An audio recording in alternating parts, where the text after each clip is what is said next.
রায়হানা ও সোনালী কলম।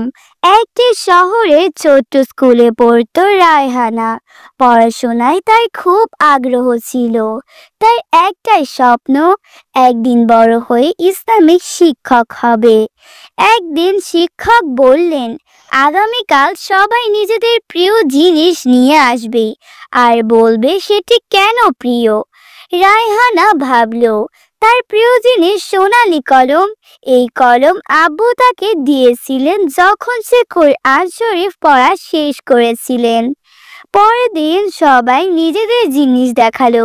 কেউ বলল এই খেলনা আনন্দ দেয়, কেউ বলল এই বই সুপার হিরোর জন্য প্রিয়।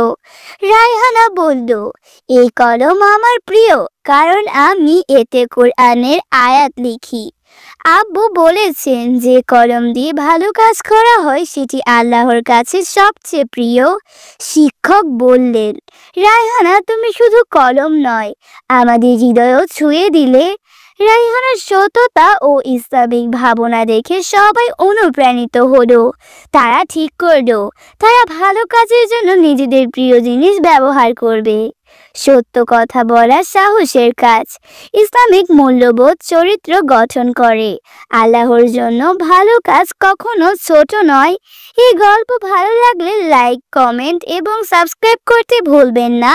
নতুন গল্প পেতে আমাদের সাথেই থাকুন।